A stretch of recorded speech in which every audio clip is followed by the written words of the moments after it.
Okay, hope I'm in frame. Because this camera is basically dying at this point. The stupid viewfinder's no longer working. I need to send it to a camera shop or something, but when am I going to have the time for that? I don't know. But right now, I am about just under 50 pages into A Dark Shade of Magic. I had a little bit of a hard time getting into this, but I'm getting into it more so now. I think at this point I've had to really just get used to the writing style. Something about this, for some reason, screams Robert Downey Jr. Sherlock Holmes vibes. I don't know why. Maybe it's the way the audiobook sounds, because the audiobook does have like a narrator that feels like he would have been in that.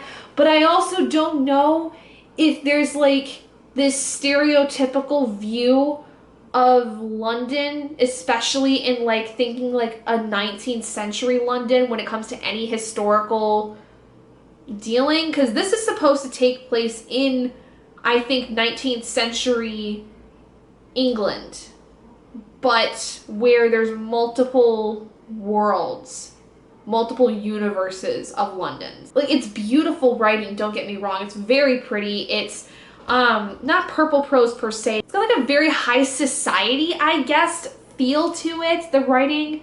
I don't know, like just the vibe, that the way that she writes with this series, it doesn't feel like I'm supposed to be reading it. It feels like somebody that is much more educated and much more like rich should be reading something of this caliber. Like, that's how the writing makes me feel. And I don't think I've ever had an author write in a way that makes me feel like I'm too poor to read this material. It's the weirdest thing.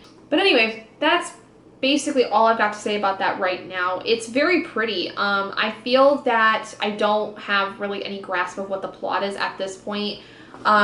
Basically, all I've learned is that Kell is obviously a world hopper. He is a very particular kind of magic wielder in this world. And he's basically under the employ of the Crown Prince of the Red London. So that's basically all I've learned. And I guess at this point, there also was a point where he had met up with this guy who was called an enthusiast, who basically is like a fake magician who really wants to be magical, but they don't have any power. And he says that if he can get something for this guy, that the guy then has to give him something of his that he really doesn't want to part with, which I don't know what that's all about, but I'm very curious to see what that is about. The Antari, who are the magic wielders, and there's like dwindling numbers of them based on the history of the world, like after Black London, for instance, went under. And then there's the enthusiasts, who are people that want to be magical, think that they have magic, but they don't, and they have to like be proven that they don't have magic to then realize they don't have magic. And then there's, I guess, normal people. Normal meaning that they don't have any magic abilities, and they are aware they have no magic abilities. So I don't know whether or not the whole having something that another person doesn't want to part with, if that's a huge aspect to his magic, or if that's something completely different. But obviously he's very powerful. He's very high up in the government in Red London, and we're basically into part 2 now, and I just don't know really what to expect. I really don't. I have no idea of what it is I'm going to be getting into with this, because like the way that this is described is that something happens and he meets Delilah when she steals from him, and then something happens that like threatens the whole rest of the world. Like something's going to likely happen to Grey London, which is like the non-magic London basically, and Kell seems to be somehow in the middle of all of it. But I'm excited to see when Delilah comes in, because apparently that's a big thing. There's also a chapter where we met a character named Parrish, who listened in on a conversation with the Prince of Red London, who Kell is employed under, talking to this man named Holland, who like everybody's afraid of, and who seems to be from another London. I think he's from Grey London. And like they have a little thing of some kind going on. And it's one of those things where, like, I wonder if Holland's gonna be, like, a bigger threat going in. Because from how Kel talks about him, it's like he doesn't hate him, but he's not, like, his biggest fan either, I don't think. I don't quite remember. But at the very least, like, he's very loyal to Rai, the prince. This book is about 400 pages, almost, like 398. So I think the next time I update you will be when I've got to maybe page 150, and then I'll come back again when I've reached 250, and then the next update after that will be when I finish the book, if I finish it, because it is still possible now that I'm, I think, more than 10% of the way through, that if I needed to DNF for whatever reason, I could. But at this point, I don't want to. So we'll keep going and see how we go.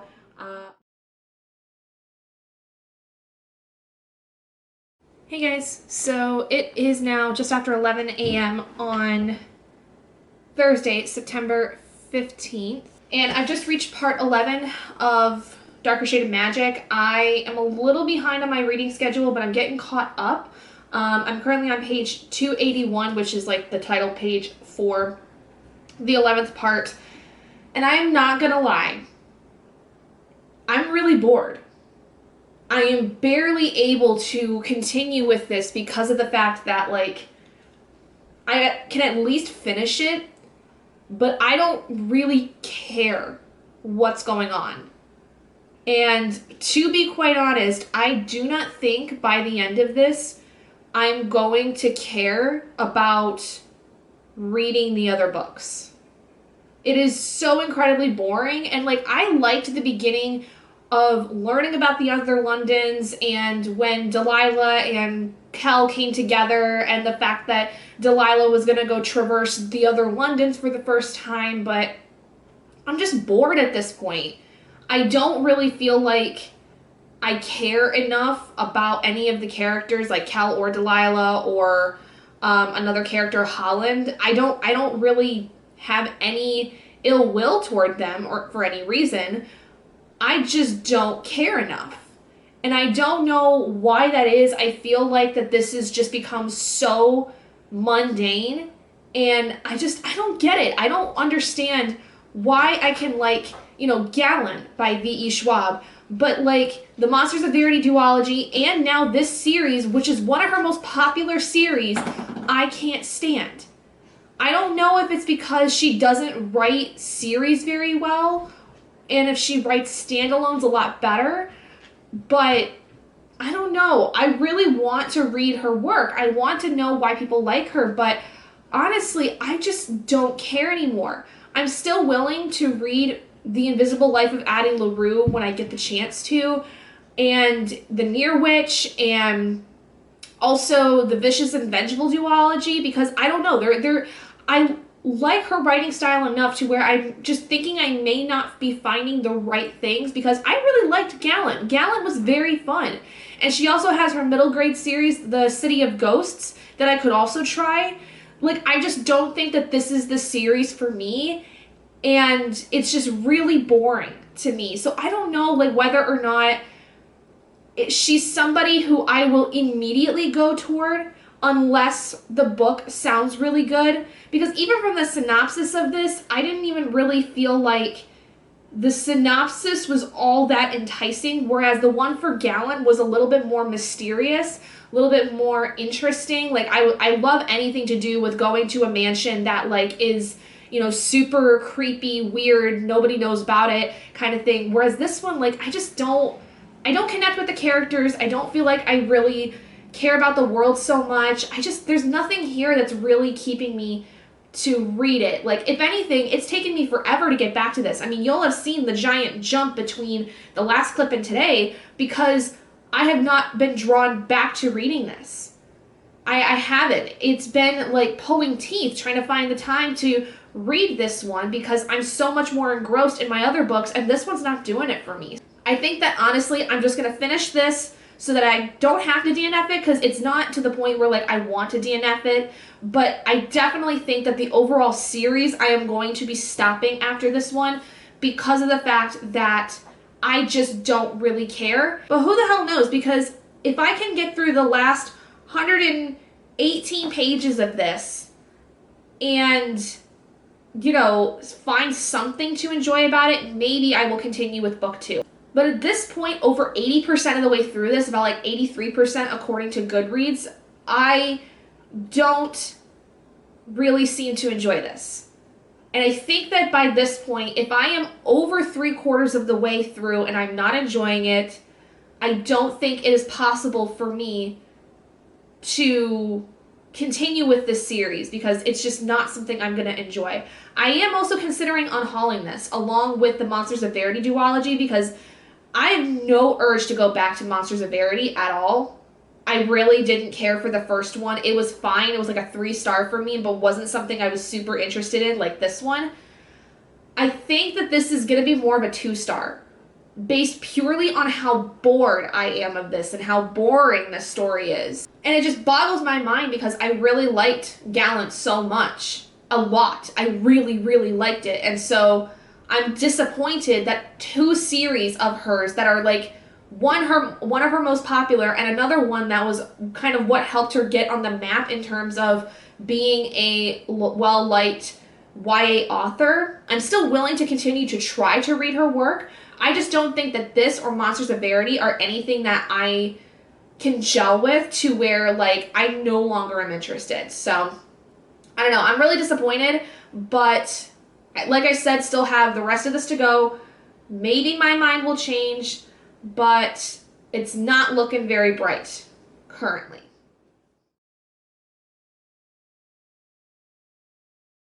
Okay, so I have just finished A Dark Shade of Magic. And like I thought, I'm giving it 2 stars. I was not really entranced at all with the rest of it. I was very accurate with what I said earlier, where I didn't think it was going to keep my interest. And frankly, I don't care. I don't care about this series anymore. I don't want to read the rest of it. I returned the library copies I had of books 2 and 3 to my library yesterday because I don't care. I don't care enough about this anymore. So yeah, I don't really have much to say on it. I just feel like that this was really boring. Like I said before, there wasn't anything that was keeping my interest fully. I really don't care about any of the characters, and I'm just really disappointed. I thought I was going to really like this series. I really thought that this being one of her most popular series, I was going to enjoy it. But I don't know what it is. I feel like that with standalones, from the one I have read so far, mind you, that she does better with that than what I've seen of 2 series of hers in terms of especially openings of series. I don't really care. I'm hopeful, though, that when I get to other standalones like The Invisible Life of Addie LaRue and The Near Witch, eventually, that those might fare better. And maybe I just am not a fan of her series, or I just don't find that she does a series opening very well to where I'm, wanting to keep reading the rest of it. So, I don't know. But at the very least, I do know that this is going to be a DNF for the entire series. I am happy with the fact, though, that compared to the last episode, I actually finished the first book of the series, because the last episode with From Blood and Ash, I didn't even finish the first book. I got through like 100 and some pages of the first book and DNF'd it. But at least I did finish this first one here. But now I'm just going to basically DNF the rest of the series. So I will be unhauling this book. It will be in my September unhaul video. If you're interested in looking at this, it will be on my Pango Books by the end of the month if you are looking to maybe purchase this copy. And I don't know, I'm really upset with the fact that I didn't like this series, but at the same time, I'm not looking for stories that I'm not interested in. I would much rather read books that I'm enjoying and keep those ones than reading something I'm very, wishy-washy about. And I would much rather have books by authors that I actually do like, as opposed to an entire collection where only some of them I really like and some I don't. So, I don't know. I don't feel like this was the series for me. And I'm sorry to those of you that were really hoping I would like this, but was not meant to be, unfortunately. But that is going to be the end of this episode of Finish Your DNF. I hope you guys enjoyed it. Stick around if you would like to see more series that I'm going to either try to finish or DNF, because I have another series I'm going to start up in October. If you have any series that you would like for me to try to see if I would like to read them, maximum number of books on that series being 5, please let me know. I can usually do 5, especially if they're a lot shorter. Like the next series I have is more of a cozy mystery series, I think, and the books are like each under 300 pages. So if that works, that's great. Otherwise, I would say if the books are each like 500 plus pages, maybe try to keep it to like a shorter series if possible. But either way, I would love to hear you guys' suggestions for future episodes. Otherwise, I'm just going to be picking series that I'm interested in and reading the first books of those and seeing whether or not I like them to continue with the series. Again, keeping the maximum of 5. So we will see how all of that goes. But thank you guys so much for joining me in this video. If you guys did enjoy it, please do give it a big thumbs up. And if you haven't already and you'd like to meet and would like to see more content like this, go ahead and hit that button down below and subscribe to become an owlet in our flock. And I will see all of you guys in my next video. Bye, guys.